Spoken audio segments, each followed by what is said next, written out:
In October, Exelby was reported missing from her home in Portsmouth, England. She flew into the Gainesville Regional Airport on October 10th.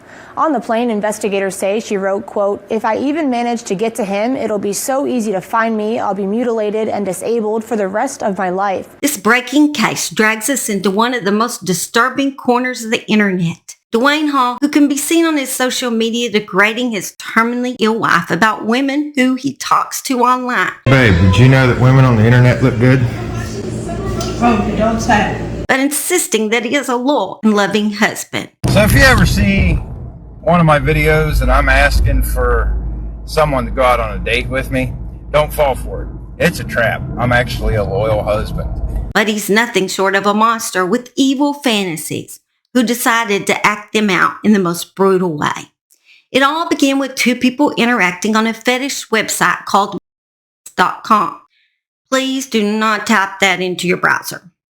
Forgive me, God, my naive self did, and I cannot take back that 10 seconds of my life. Well, anyway, 32-year-old Sonia Exelby, a vulnerable woman from the UK, was battling deep mental health struggles and wandered into an online world she should never have entered. There she crossed paths with 50-year-old Dwain Hall from Florida. A Florida man. Sorry, Florida. A man whose intentions were far darker than she could have ever imagined. In 2024, she had hired someone to kill her, but the attempt was thwarted and she got treatment instead. This time, though, she would end up dead by a cruel, disturbing man who tortured this beautiful young lady to death. To torture and kill someone was his fetish and something Sonia knew when she decided to fly to Florida. What unfolded was a chilling descent into cruelty, manipulation, and ultimately a young woman's horrific final moments that have been filmed by a monster. Welcome to the Murder She Shed. If you have never entered my true crime shed before, my name is Holly. I'm just a Southern gal who could really use your support. If you could be so kind and smash that like and subscribe button, it would help me not get lost in this big YouTube world. Also help me buy a new microphone, which I want so bad. I'm hoping it'll make my voice less squeaky and deeper. That'd be good. Sonia Exelby, who is from Portsmouth, England, appears on social media to love music, her cat Meryl, and her longtime boyfriend Stevie. She appears to have struggled with her mental health for quite a while and studied music in college. Her boyfriend Stevie paints and is very talented. It appears that he is what is known as a violin artist and is also into spray paint art. And some of his paintings are actually quite scary. They have been together at least since 2012, according to social media. Sonia appears healthy, happy, and so beautiful on the outside, but I guess she had her own inner demons. Behind her smile, behind the soft photographs and loving posts, Sonia wrestled with shadows that few ever glimpsed. She had struggled with her mental health for years, even while studying music in college, a passion that should have been an escape but never quite silenced her inner turmoil. And then sometime around 2023, Sonia stepped to a darker corner of the internet, a fetish website built for extremes, for desires most people never speak aloud. It was there she began posting fantasies about bondage and chillingly her desire for someone to end her life. It was a world where the vulnerable can cross paths with predators. And that's exactly where Sonia met Dwain Hall in late 2023 or early 2024. A meeting that would become the first step towards a horror she could never escape. In early 2024, she had actually hired someone off this same website to kill her, but the attempt was stopped by UK authorities, after which she received treatment. Then sometime in 2025, while on the same fetish website, Sonia offered Dwain thousands of dollars to end her life. By October, Sonia had booked a flight to Florida, where Dwain lived. Dwain had a home in Ocala, Florida, not alone, but with his terminally ill wife, whom he was married to for 5 years, and their young son. Dwain publicly called himself Wolf on social media, an alias that suddenly feels far too fitting. But Dwain used the screen name Alpha Sadist on fetish websites he would go on. He ran a business called Solver Wolf Roadside Assistance, which honestly sends a shiver down my spine. A predator with a tow truck driving the lonely roads of Florida, picking up stranded women in the dead of the night. Makes you wonder, was Sonia truly the only victim, or just the only one we know about? That in itself makes this video he showed on social media terrifying. So hey, if anybody knows my friend, she's been missing for a while, or at least her phone has been shut off for a while, and that's uncharacteristic of her. I'm very worried about her. She has medical conditions. So if anybody knows her that's in the Pensacola area, please check on her. Please. I hope they are able to find this young lady and he wasn't the cause of her being missing. I'm not actually going to post her name on here. I mean, cops can see this video very clearly like I can. And I'm sure they're looking for her, but I don't want her to be exposed to anybody trying to look her up and bothering her. So I decided not to post her name on here. I also found this video where he creepily talks about finding a young lady to help around the house and how he says during the video that this is not a trap, which I didn't even catch that till my husband said, "Do you hear how he says this is not a trap?" That makes it more scary because you feel like it is a trap if somebody says it's not. And my husband caught that and I didn't even, and I went back and thinking, that is quite scary. So if you ever see one of my videos and I'm asking for someone to go out on a date with me, don't fall for it. It's a trap. I'm actually a loyal husband. I'm actually looking for somebody to help out around the house, but I want to see what they're like first. And I don't want them to help out with anything in my pants. That's not required. Dwain has a history of several convictions. His past convictions include 3 felonies for possession of, 1 for a house burglary, and misdemeanor convictions for evading arrest and DWI. Also, he got into trouble in Ohio for fishing without a license. He was also reported to Animal Services for leaving his dog out in freezing weather and a hurricane.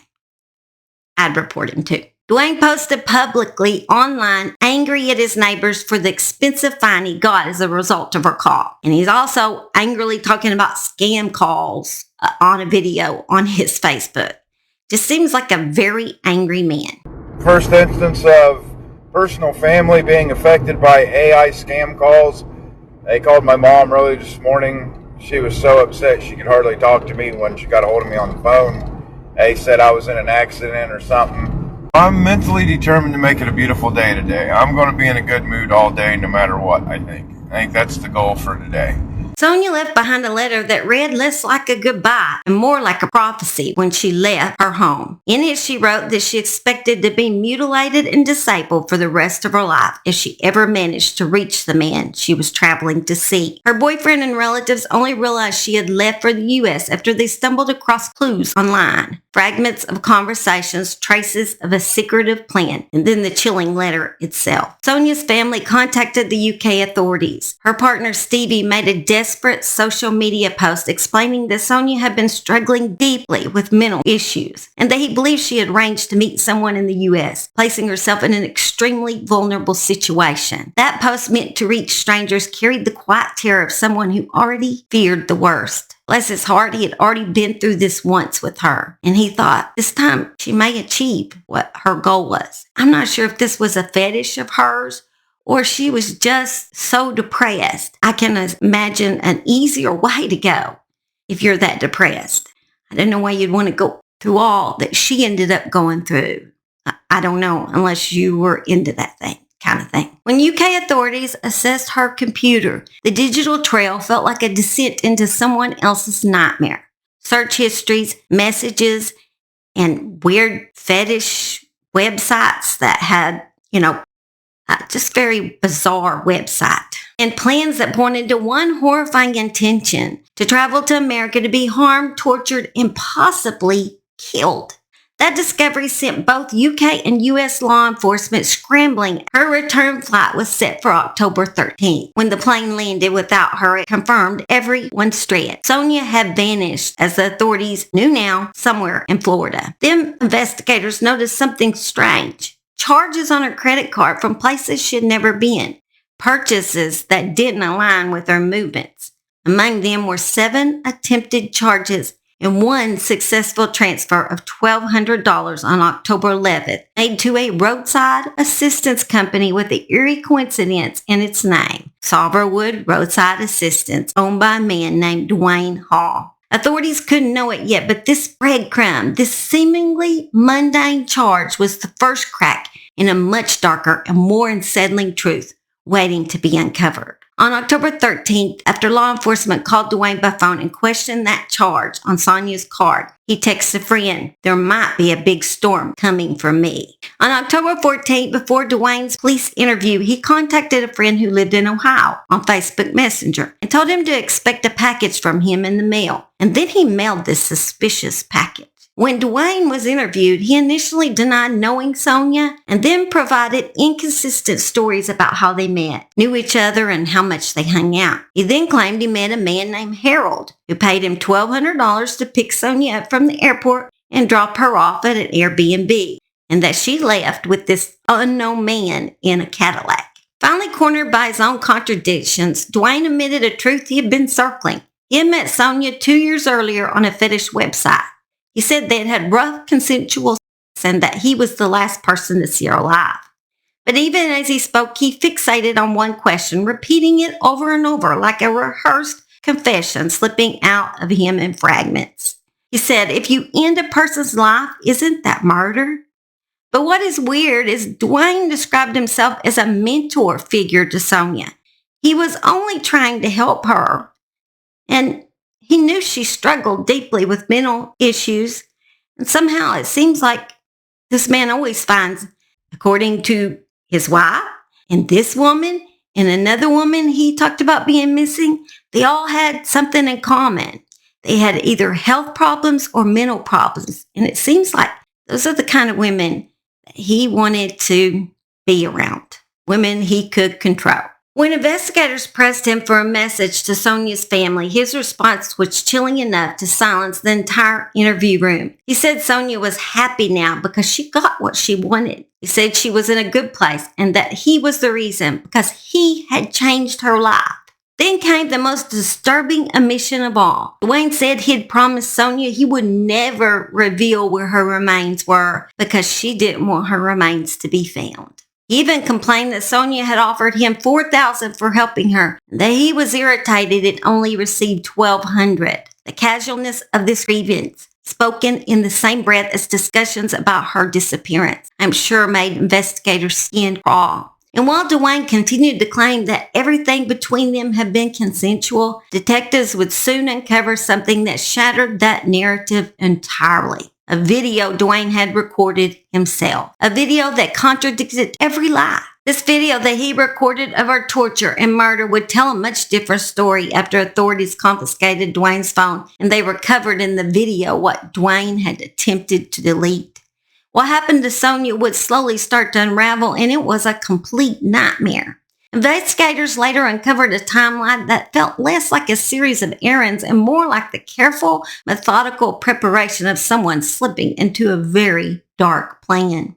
On October 10th at 5:47 p.m., before Dwain ever picked Sonia up at the airport, surveillance shows him walking through a Walmart in Gainesville. He moved through the aisles collecting items that in hindsight felt disturbingly purposeful. Rope, and cleaner, and loom spray to cover up, odor from a dead body. I'm not sure why he would get that. Or maybe he just was a stinky man. A few minutes after leaving, he returned, this time to buy a shovel. At 6:30 p.m., as if nothing were amiss, Dwain pulled up to the airport and collected Sonia. The two then drove into the quiet outskirts of Reddick, Florida, heading toward the Airbnb on Northwest 122nd Terrace, a property tucked away just enough to feel hidden. The next morning, October 11th, the pattern continued. From 9:20 a.m. to 12:06 p.m., Dwain was seen on multiple surveillance cameras, buying a drink at Dunkin' Donuts. Then Dwain made a purchase at Dollar General in Reddick, 3.5 miles from the Airbnb.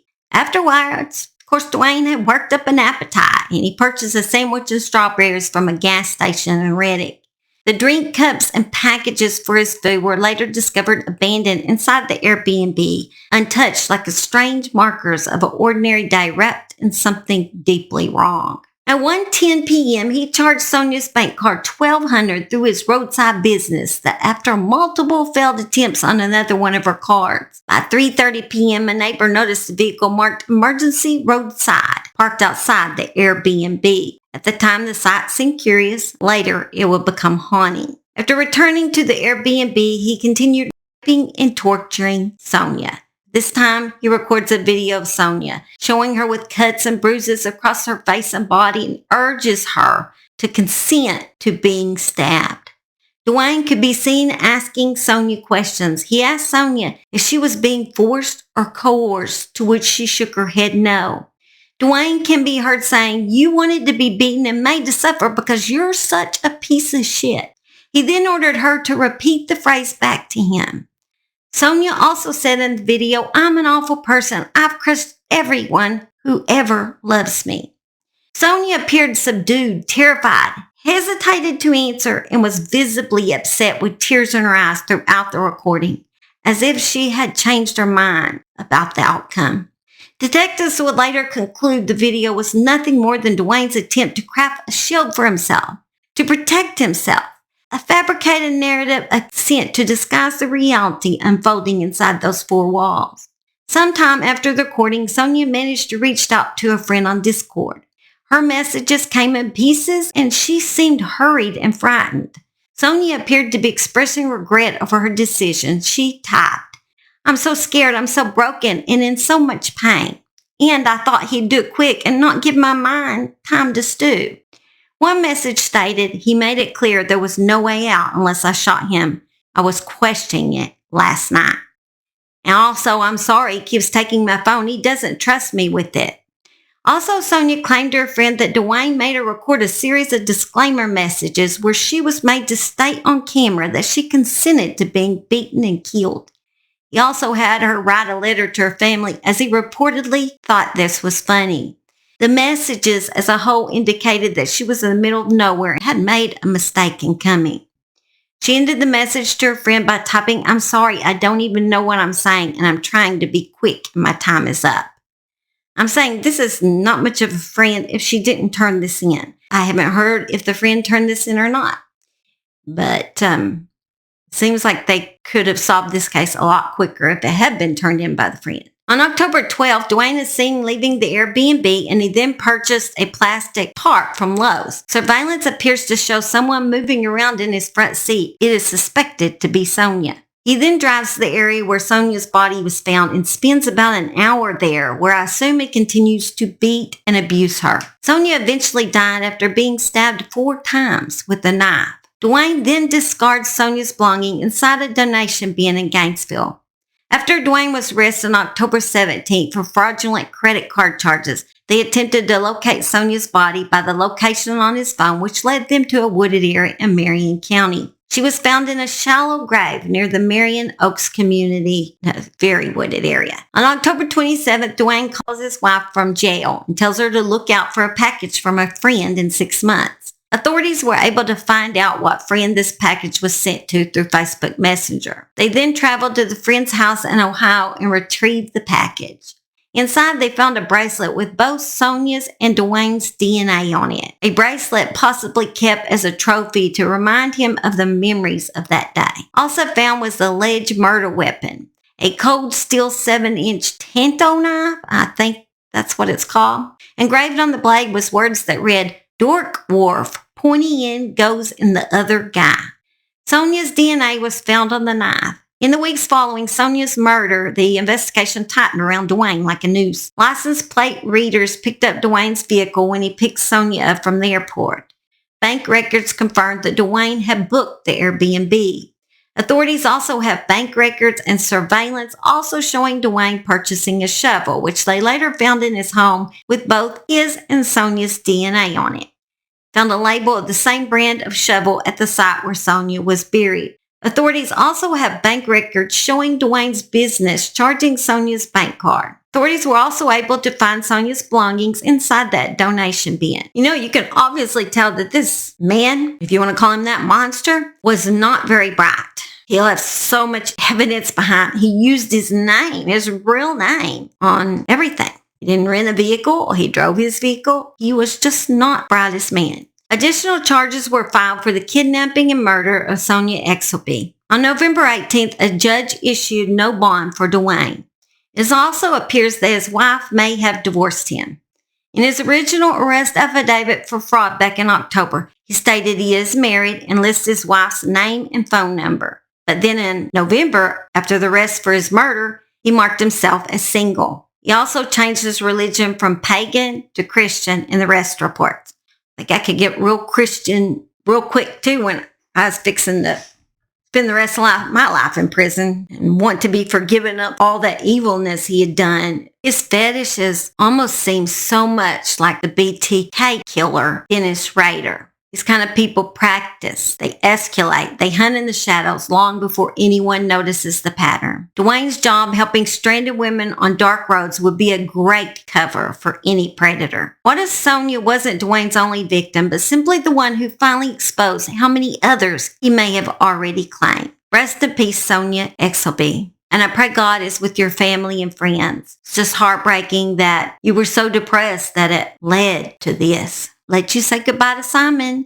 I think Max is still in the house, so I'd buy him in too. We love all our nerdy true crime subscribers. And you could become a nerdy true crime subscriber too and be invited right inside this great murder she shed. Right, Simon? Right, Simon? Right, baby? He's such a good boy. He loves hugs and kisses and he loves his mama so much. You want to go, boom? I knew it. Bye, love y'all. Bye. Boon means he wants to ride the four-wheeler. Love y'all. Bye.